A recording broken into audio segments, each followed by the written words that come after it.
Buenas tardes. Muchas gracias. Hoy estoy acá para decirles que Occidente está en peligro. Está en peligro porque aquellos que supuestamente deben defender los valores de Occidente se encuentran cooptados por una visión del mundo que inexorablemente conduce al socialismo y, en consecuencia, a la pobreza. Lamentablemente, en las últimas décadas, motivados por algunos deseos bien pensantes de querer ayudar al prójimo y otros por el deseo de pertenecer a una casta privilegiada, los principales líderes del mundo occidental han abandonado el modelo de la libertad por distintas versiones de lo que llamamos colectivismo. Nosotros estamos acá para decirles que los experimentos colectivistas nunca son la solución a los problemas que aquejan a los ciudadanos del mundo, sino que, por el contrario, son su causa. Créanme, nadie mejor que nosotros los argentinos para dar testimonios de estas dos cuestiones. Cuando adoptamos el modelo de la libertad, allá por el año 1860, en 35 años nos convertimos en la primer potencia mundial, mientras que cuando abrazamos el colectivismo, a lo largo de los últimos 100 años, vimos cómo nuestros ciudadanos comenzaron a empobrecerse sistemáticamente hasta caer en el puesto número 140 del mundo. Pero antes de poder dar esta discusión, sería importante que primero viéramos los datos que sustentan por qué el capitalismo de libre empresa no solo es un sistema posible para terminar con la pobreza del mundo, sino que es el único sistema moralmente deseable para lograrlo. Si consideramos la historia del progreso económico, podemos ver cómo desde el año 0 hasta el año 1800 aproximadamente, el PBI per cápita del mundo prácticamente se mantuvo constante durante todo el periodo de referencia.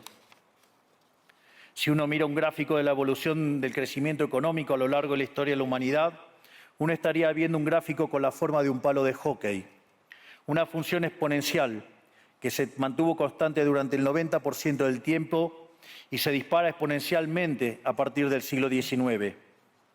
La única excepción a esta historia de estancamiento se dio a finales del siglo XV con el descubrimiento de América. Pero salvando esta excepción, a lo largo de todo el periodo entre el año 0 y el año 1800, el PBI per cápita a nivel global se mantuvo estancado. Ahora bien, no solo que el capitalismo generó una explosión de riqueza desde el momento que se adoptó como sistema económico, sino que, si uno analiza los datos, lo que se observa es que el crecimiento se viene acelerando a lo largo de todo el periodo. Durante todo el periodo comprendido entre el año 0 y el 1800, la tasa de crecimiento del PBI per cápita se mantuvo estable en torno al 0,02% anual, es decir, prácticamente sin crecimiento. A partir del siglo XIX, con la Revolución Industrial, la tasa de crecimiento pasa al 0,66%. A ese ritmo, para duplicar el PBI per cápita, se necesitarían crecer durante 107 años. Ahora bien, si observamos el periodo entre 1900 y 1950, la tasa de crecimiento se acelera al 1,66% anual. Ya no necesitamos 107 años para duplicar el PBI per cápita, sino 66. Y si tomamos el periodo comprendido entre 1950 y el año 2000, vemos que la tasa de crecimiento fue de 2,1% anual, lo que derivaría en que en solo 33 años podríamos duplicar el PBI per cápita del mundo. Esta tendencia, lejos de detenerse, se mantiene viva aún hoy. Si tomamos el periodo entre el año 2000 y el 2023, la tasa de crecimiento volvió a acelerar el 3% anual, lo que implica que podríamos duplicar nuestro PBI per cápita en el mundo en tan solo 23 años. Ahora bien, cuando se estudia el PBI per cápita desde el año 1800 al día de hoy, lo que se observa es que luego de la Revolución Industrial, el PBI per cápita mundial se multiplicó por más de 15 veces, generando una explosión de riqueza que sacó de la pobreza al 90% de la población mundial. No debemos olvidar nunca que para el año 1800, cerca del 95% de la población mundial vivía en la pobreza más extrema, mientras que ese número cayó al 5% para el año 2020, previo a la pandemia. La conclusión es obvia. Lejos de ser la causa de nuestros problemas, el capitalismo de libre empresa como sistema económico es la única herramienta que tenemos para terminar con el hambre, la pobreza y la indigencia a lo largo y a lo ancho de todo el planeta. La evidencia empírica es incuestionable. Por eso, como no cabe duda de que el capitalismo de libre mercado es superior en términos productivos, la doxa de izquierda ha atacado al capitalismo por sus cuestiones de moralidad, por ser, según ellos, dicen sus detractores, que es injusto. Dicen que el capitalismo es malo porque es individualista y que el colectivismo es bueno porque es altruista, con la ajena, y en consecuencia bregan por la justicia social. Pero este concepto que en el primer mundo se ha puesto de moda en la última época, en mi país es una constante del discurso político desde hace más de 80 años. El problema es que la justicia social no es justa, sino que tampoco aporta al bienestar general. Muy por el contrario, es una idea intrínsecamente injusta, porque es violenta. Es injusta porque el Estado se financia a través de impuestos y los impuestos se cobran de manera coactiva. ¿O acaso alguno de nosotros puede decir que paga los impuestos de manera voluntaria? Lo cual significa que el Estado se financia a través de la coacción y que a mayor carga impositiva, mayor es la coacción, menor es la libertad. Quienes promueven la justicia social parten de la idea de que el conjunto de la economía es una torta que se puede repartir de una manera distinta. Pero esa torta no está dada, es riqueza que se va generando en lo que, por ejemplo, Israel Kirzler llama un proceso de descubrimiento de mercado. Si el bien o servicio que ofrece una empresa no es deseado, esa empresa quiebra a menos que se adecúe a lo que el mercado le está demandando. Si genera un producto de buena calidad a un buen precio atractivo, le va a ir bien y va a producir más. De modo que el mercado es un proceso de descubrimiento en el cual el capitalista encuentra sobre la marcha el rumbo correcto. Pero si el Estado castiga al capitalista por tener éxito y lo bloquea en este proceso de descubrimiento, destruye sus incentivos y las consecuencias de ello es que va a producir menos y la torta será más chica, generando perjuicio para el conjunto de la sociedad. El colectivismo, al inhibir estos procesos de descubrimiento y al dificultar la apropiación de lo descubierto, ata al emprendedor de las manos y le imposibilita producir mejores bienes y ofrecer mejores servicios a un mejor precio. ¿Cómo puede ser entonces que desde la academia, los organismos internacionales, la política y la teoría económica se demonice un sistema económico que no solo ha sacado de la pobreza más extrema al 90% de la población mundial y lo hace cada vez más rápido, sino que además es justo y moralmente superior? Gracias al capitalismo de libre empresa, hoy el mundo se encuentra en su mejor momento. No hubo nunca en toda la historia de la humanidad un momento de mayor prosperidad que el que vivimos hoy. El mundo de hoy es más libre, más rico, más pacífico y más próspero que en cualquier otro momento de nuestra historia. Esto es cierto para todos, pero en particular para aquellos países que son libres, donde respetan la libertad económica y los derechos de propiedad de los individuos. Porque aquellos países que son libres son 12 veces más ricos que los reprimidos. El decil más bajo de la distribución de los países libres vive mejor que el 90% de la población de los países reprimidos. Tiene 25 veces menos cantidad de pobres en el formato estándar y 50 veces menos en el formato extremo. Y por si eso fuera poco, los ciudadanos de los países libres viven un 25% más que los ciudadanos de los países reprimidos. Ahora bien, para entender qué venimos a defender, es importante definir de a qué hablamos nosotros cuando hablamos de libertarismo. Para definirlo, retomo las palabras del máximo prócer de las ideas de la libertad de Argentina, el profesor Alberto Venegas Lynch, dijo que dice: el libertarismo es el respeto irrestricto del proyecto de vida del prójimo, basado en el principio de no agresión y en defensa del derecho a la vida, a la libertad y a la propiedad, cuyas instituciones fundamentales son la propiedad privada, los mercados libres de intervención estatal, la libre competencia, la división del trabajo y la cooperación social, donde solo se puede ser exitoso sirviendo al prójimo con bienes de mejor calidad a un mejor precio. Dicho de otro modo, el capitalista, el empresario exitoso, es un benefactor social que, lejos de apropiarse de la riqueza ajena, contribuye al bienestar general. En definitiva, un empresario exitoso es un héroe. Este es el modelo que nosotros estamos proponiendo para la Argentina del futuro, un modelo basado en los principios fundamentales del libertarismo, la defensa de la vida, de la libertad y de la propiedad. Ahora bien, Si el capitalismo de libre empresa y la libertad económica han sido herramientas extraordinarias para terminar con la pobreza en el mundo, y nos encontramos hoy en el mejor momento de la historia de la humanidad, vale la pena preguntarse, ¿por qué digo entonces que Occidente está en peligro? Digo que Occidente está en peligro justamente porque en aquellos países que deberíamos defender los valores del libre mercado, la propiedad privada y las demás instituciones del libertarismo, sectores del establishment político y económico, algunos por errores en su marco teórico y otros por ambición de poder, están socavando los fundamentos del libertarismo, abriéndole las puertas al socialismo y condenándonos potencialmente a la pobreza, a la miseria y el estancamiento.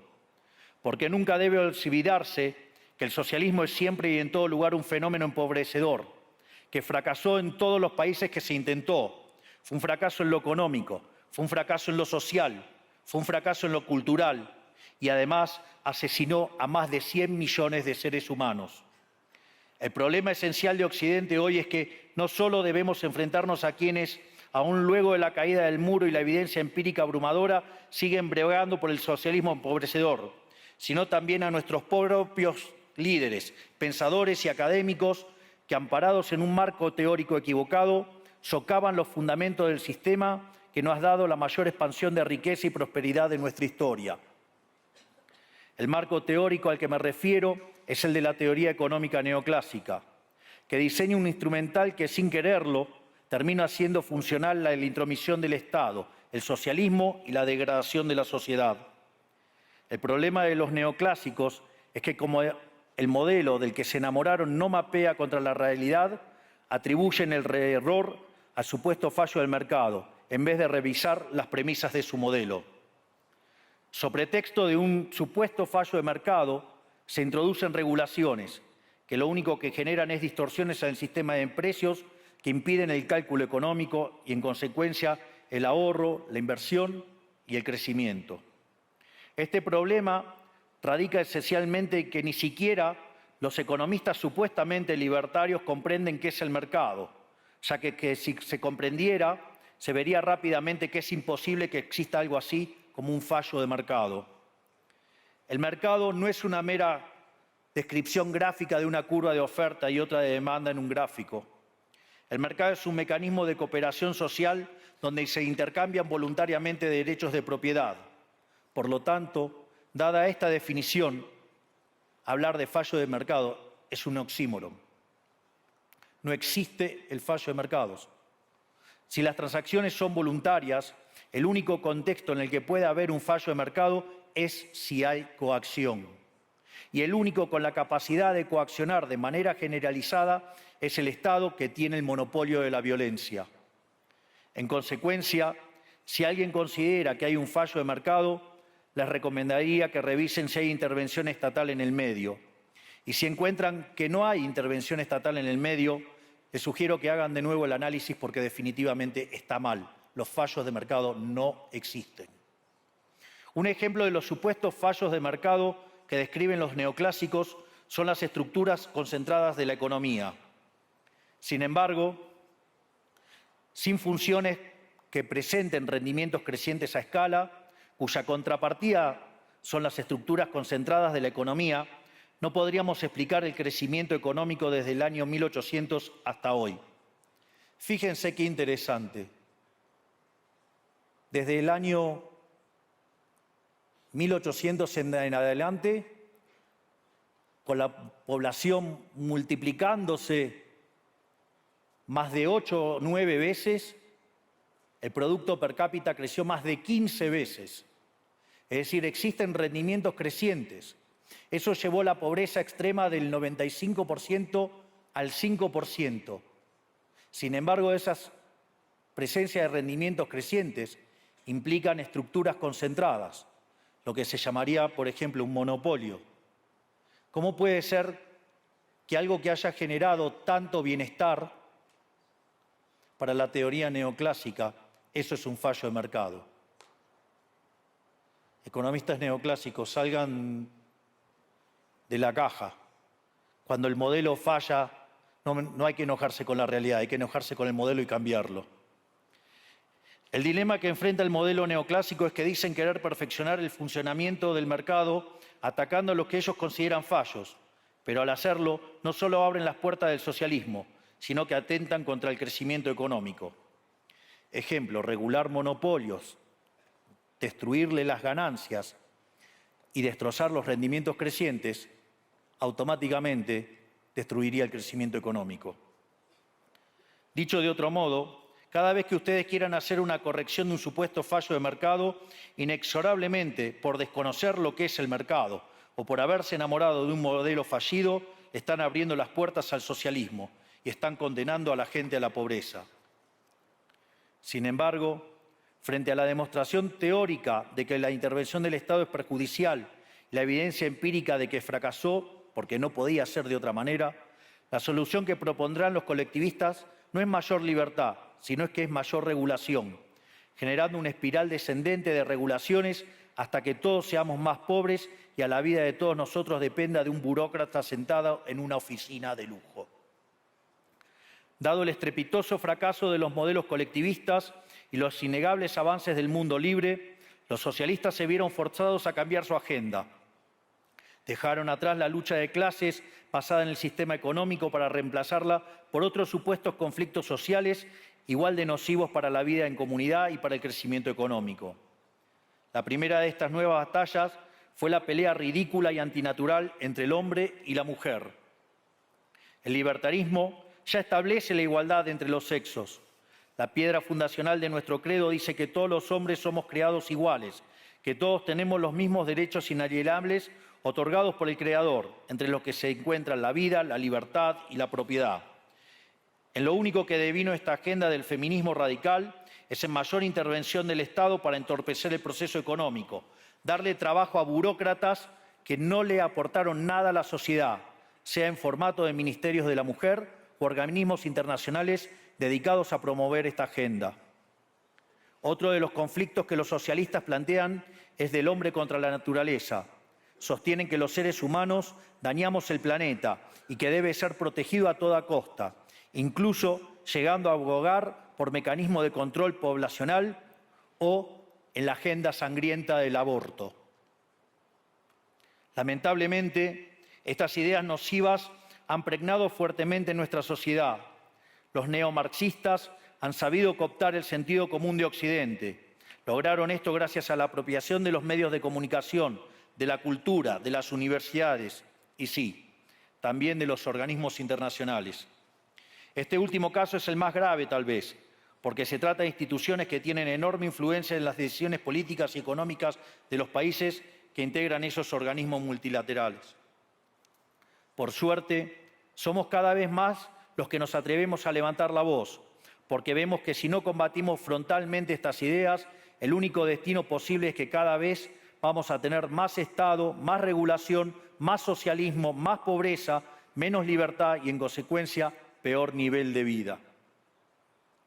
Occidente, lamentablemente, ya comenzó a transitar este camino. Sé que a muchos les puede sonar ridículo plantear que Occidente se ha volcado al socialismo, pero solo es ridículo en la medida que uno se restringe a la definición económica tradicional del socialismo, que establece que es un sistema económico donde el Estado es el dueño de los medios de producción. Esta definición debería ser, desde mi punto de vista, actualizada a las circunstancias presentes. Hoy los Estados no necesitan controlar directamente los medios de producción para controlar cada aspecto de la vida de los individuos. Con herramientas como la emisión monetaria, el endeudamiento, los subsidios, el control de la tasa de interés, los controles de precios y las regulaciones para corregir los supuestos fallos de mercado pueden controlar los destinos de millones de seres humanos. Así es como llegamos al punto en el que, con distintos nombres o formas, buenas partes de las ofertas políticas generalmente aceptadas en la mayoría de los países de Occidente son variantes colectivistas. Ya sea que se declamen abiertamente comunistas, fascistas, nazis, socialistas, socialdemócratas, nacionalsocialistas, demócratas cristianos, keynesianos, neokeynesianos, progresistas, populistas, nacionalistas o globalistas. En el fondo, no hay diferencias sustantivas. Todos sostienen que el Estado debe dirigir todos los aspectos de la vida de los individuos. Todas definen un modelo contrario al que llevó a la humanidad al progreso más espectacular de su historia. Nosotros venimos hoy aquí a invitar a los demás países de Occidente a que retomemos el camino de la prosperidad. La libertad económica, el gobierno limitado y el respeto irrestricto de la propiedad privada son elementos esenciales para el crecimiento económico. Este fenómeno de empobrecimiento que produce el colectivismo no es una fantasía, ni tampoco fatalismo. Es una realidad que los argentinos conocemos muy bien desde hace por lo menos 100 años. Porque ya lo vivimos, ya pasamos por esto, porque como dije antes, desde que decidimos abandonar el modelo de la libertad que nos había hecho ricos, estamos atrapados en una espiral descendente donde cada día somos más pobres. Esto es, ya lo vivimos nosotros y estamos acá para alertarlos acerca de lo que puede pasar si los países de Occidente, que se hicieron ricos con el modelo de la libertad, continúan por este camino de servidumbre. El caso argentino es la demostración empírica de que no importa cuán rico seas, cuántos recursos naturales tengas, no importa cuán capacitada esté la población, ni cuán educada sea, ni cuántos lingotes de oro haya en las arcas del Banco Central. Si se adoptan medidas que entorpecen el libre funcionamiento de los mercados, la libre competencia, los sistemas de precios libres, si se entorpece el comercio, si se atenta contra la propiedad privada, el único destino posible es la pobreza. Por lo tanto, para finalizar, quiero darles un mensaje a todos los empresarios aquí presentes y a los que no están, pero nos están siguiendo desde todas partes del planeta. No se dejen amedrentar ni por la casta política ni por los parásitos que viven del Estado. No se entreguen a una clase política que lo único que quiere es perpetuarse en el poder y mantener sus privilegios. Ustedes son benefactores sociales, ustedes son héroes, ustedes son los creadores del periodo de prosperidad más extraordinario que jamás hayamos vivido. Que nadie les diga que su ambición es inmoral. Si ustedes ganan dinero es porque ofrecen un mejor producto a un mejor precio, contribuyendo de esa manera al bienestar general. No cedan al avance del Estado. El Estado no es la solución. El Estado es el problema mismo. Ustedes son los verdaderos protagonistas de esta historia y sepan que a partir de hoy cuentan con Argentina como un aliado incondicional. Muchísimas gracias y ¡viva la libertad, carajo!